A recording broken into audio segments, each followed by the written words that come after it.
So America సైన్యం కదలికలపై China కంపెనీల ఏ నిఘా అంటూ చూస్తాం. యుద్ధం అంటే ఒకప్పుడు కత్తులు, బల్లాలు, బాణాలు, గదులు, తుపాకులు, ఫిరంగులు, తర్వాత దశ బాంబులు, బాంబర్లు, క్షిపణులు, కన్నంతర క్షిపణులు, యుద్ధ నౌకలు, తర్వాత ట్రెండ్ కృత్రిమ మేధతో పనిచేసేటువంటి మానవరహిత యుద్ధ విమానాలు ఏవైతే ఉంటాయో ప్రస్తుత దశ మనం అనుకుంటే పొరపాటే. ఇది డేటా యుగం. ఈ యుగంలో సమాచారమే అసలైన సంపద, సిసలైన ఆయుధం అని చైనా నిరూపిస్తుంది. హ్యాకింగ్, గూఢచర్య వంటి వాటిపై ఆధారపడకుండా ప్రపంచం మొత్తానికి బహిరంగంగా అందుబాటులో ఉన్నటువంటి సమాచారాన్ని ఓపెన్ సోర్స్ ఇంటెలిజెన్స్ కృత్రిమ మేధ సాయంతో విశ్లేషించి అమెరికన్ యుద్ధ విమానాలు, యుద్ధ నౌకలు, దాడులకు సంబంధించినటువంటి సమాచారాన్ని ఎప్పటికప్పుడు ఇరాన్కు అందిస్తూ ఇజ్రాయెల్ అమెరికాకు ముచ్చమట్లు పట్టిస్తుంది. అన్ని వైపుల నుంచి ముక్కలు ముక్కలుగా వచ్చే సమాచారాన్ని చైనాలోని కంపెనీలు ఏ సాయంతో గుదిగుచ్చి ఒక స్పష్టమైన చిత్రాన్ని అందించి ఇరాన్కు ఇస్తున్నాయి.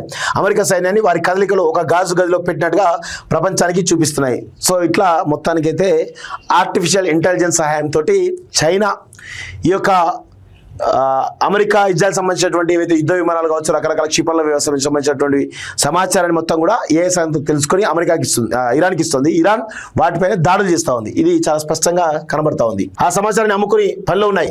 ఓపెన్ సోర్స్ ఇంటెలిజెన్స్ అంటే నెట్లో అందుబాటులో ఉండే వాణిజ్య ఉపగ్రహ చిత్రాలు, విమాన లొకేషన్ డేటా, షిప్పింగ్ డేటా వంటి వివరాలు ఆ సమాచారాన్ని చైనా కంపెనీలు ఏ సాయంతో విశ్లేషిస్తున్నాయి.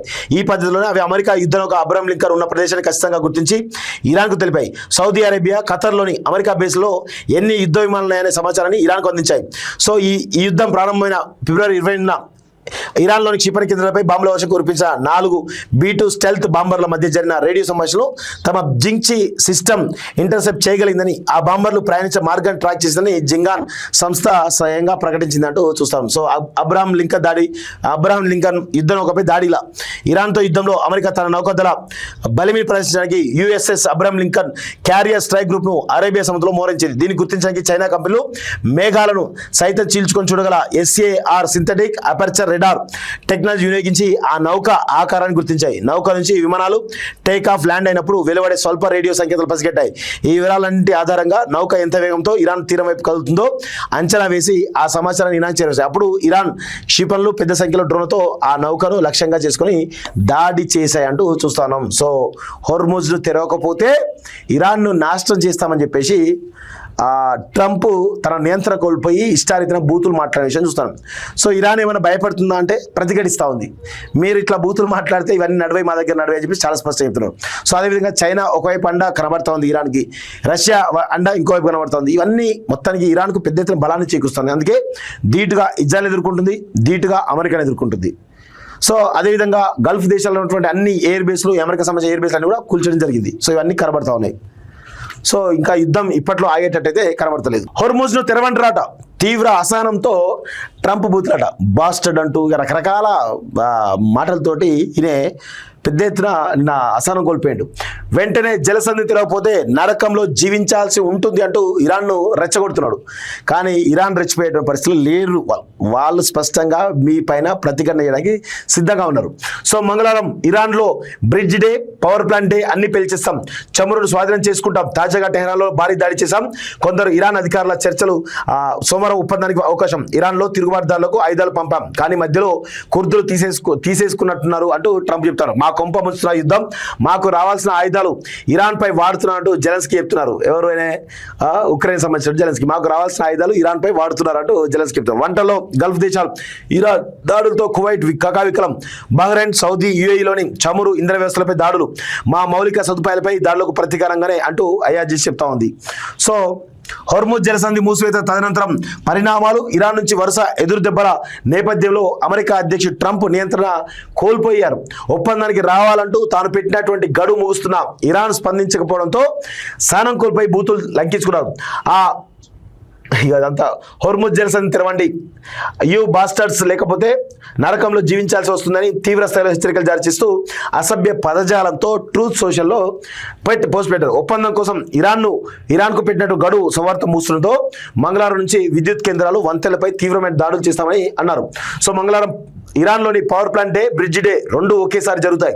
ఎన్నడూ లేనంతగా స్థాయిలో ఇది ఉంటుంది. వెంటనే జలసంధి తెరవండి, లేకపోతే నరకంలో జీవించాల్సి ఉంటుంది అంటూ చాలా స్పష్టంగా అల్లాకు నా స్తోత్రం అని ట్రంప్ పేర్కొన్నారు. ఇది యుద్ధంలో ఒక కీలకమైన ఘట్టమని చెప్పారు. చెప్పారు. టెహరాన్లో తాము చేసిన భారీ దాడిలో చాలా మంది ఇరాన్ సైనికులు మరణించారని చెప్పి కూడా చాలా స్పష్టంగా చెప్పడం జరిగింది.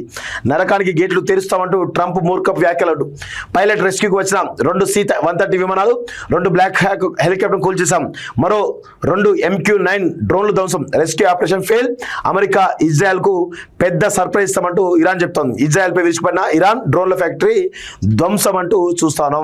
సో ఓపెన్ సీక్రెట్ చూడండి, ఏ సీక్రెట్స్ ఎట్లా అంటే అమెరికా సైన్యం కదలికలపై చైనా కంపెనీల AI open source crowd source intelligence సాయంతో US యుద్ధ నౌకలు విమానాల గుర్తింపు. ఈ సమాచారం ఆధారంగా వాటిపై ఇరాన్ దాడులు చేస్తుందట. అంటే ఇరాన్కు మద్దతుగా ఇటు ఒకవైపు చైనా, ఇంకొక వైపు రష్యా అండగా ఉన్నాయి కాబట్టి ధీటుగా ఇరాన్ ఎదుర్కొంటుంది ఎవరిని? ఇజ్రాయెల్ను, అమెరికాను. సో స్పష్టంగా ప్రతిఘటన చేస్తా ఉన్న విషయం చాలా స్పష్టంగా కనబడుతుంది. సో దీని గురించి కొంత డీటెయిల్గా మనం మాట్లాడదాం. ట్రంప్ హెచ్చరికలు మత్తెప్పిన మూర్ఖ వ్యాఖ్యలు అంటూ ఇరాన్ చెప్తా ఉంది. తాము కూల్చేసినటువంటి అమెరికా C-130 విమాన శకలాలు ఇవి అంటూ ఇరాన్ విడుదల చేసిన ఫోటో. సో ఇజ్రాయెల్లో డ్రోన్ ఫ్యాక్టరీ ధ్వంసమట. సో వాళ్ళ డ్రోన్ ఫ్యాక్టరీ కంప్లీట్గా ధ్వంసం చేసినట. ఆదివారం ఇజ్రాయెల్ పైకి పెద్ద సంఖ్యలో క్షిపణులు, డ్రోన్లతో ఇరాన్ విరుచుకుపడింది. పెటా టిక్వా ప్రాంతంలో ఏరోసోల్ ఏవియేషన్ సంస్థకు చెందినటువంటి డ్రోన్ తయారీ ఫ్యాక్టరీ ధ్వంసమైంది. పునరుద్ధరించేందుకు కూడా వీలైనంత స్థాయిలో ఫ్యాక్టరీ దెబ్బతిందని ఆ సంస్థ అధికారులు ఉటగిస్తూ వైనెట్ న్యూస్ వార్తా సంస్థ కథనం ప్రసారం చేసింది. ఇజ్రాయెల్ మిలిటరీకి, రక్షణ రంగ పరిశ్రమలకు అవసరమైన డ్రోన్లు, బాంబుల తయారీకి అవసరమైన విడిభాగాలు, పైలట్ హెల్మెట్లు, ఇతర ఉత్పత్తులను ఏరోసోల్ సంస్థ సరఫరా చేసిందని వెల్లడించింది. ఆదివారం రాత్రి జరిగిన ఇరాన్ క్షిపణి దాడిలో ఇజ్రాయెల్లోని హైఫాలో పలు భవనాలు దెబ్బతిన్నాయంటూ చూస్తాను. సో డ్రోన్ల తయారీ సంబంధించినటువంటి ఫ్యాక్టరీ కూడా వీళ్ళు ధ్వంసం చేసినంటే ఇరాన్ చాలా పకడ్బందీగా దాడులు చేస్తూ ఉంది ఇజ్రాయెల్ పైన. సో అమెరికా ఇజ్రాయెల్కు సర్ప్రైజ్ ఇస్తామంటూ చాలా స్పష్టంగా వార్నింగ్ ఇస్తున్న విషయం కనబడతా ఉంది. ఇదంతా కనబడతా ఉంది. సో మా కొంపముస్తున్న ఇరాన్ యుద్ధం, మాకు రావాల్సిన ఆయుధాలు ఇరాన్ పైకి అంటూ చూస్తాం. ఇరాన్తో యుద్ధంలో అమెరికా నిండా మునిగి ఉండడంతో తమకు ఆయుధాలు, గగనతల రక్షణ వ్యవస్థల సరఫరా ఆలస్యమవుతోని ఉక్రెయిన్ అధ్యక్షుడు జెలెన్స్కీ ఆందోళన వ్యక్తం చేశారు. ఇస్తాంబుల్లో ఇదంతా జరిగిన దానిలో ఇరాన్ యుద్ధం ఎక్కువ కాలం కోసం అయితే తాము రష్యాను నిలవరించే కష్టమవుతుందని అన్నారు. సో అమెరికా నుంచి రావాల్సిన పేట్రియట్ గగనతల రక్షణ వ్యవస్థల సరఫరా ఆలస్యమవుతుందని చెప్పారు. సో ఇక్కడ రష్యా ఎంత తెలివిగా వ్యవహరిస్తుంది చూడండి, ఇరాన్కు మద్దతు ఇస్తూ ఉంది. సో అమెరికా దాడులకు ప్రదాడులు చేస్తూ ఉంది, అమెరికా కూడా అదే దాడులు చేస్తూ ఉంది. సో అమెరికా ఏం చేయాలి? ఇటు ఉక్రెయిన్కి సాయం చేయాలి ఈ ఆయుధాలకు సంబంధించి. సో వాళ్ళు సాయం చేయట్లేదు కాబట్టి ఇప్పుడు స్పష్టంగా రష్యా, ఉక్రెయిన్ పైన రష్యా ఆధిపత్యం కొనసాగుతున్నట్టుగా స్వయాన ఎవరు జెలెన్స్కీనే చెప్తున్నాడు. సో ఇది పరిస్థితి కనబడతా ఉంది.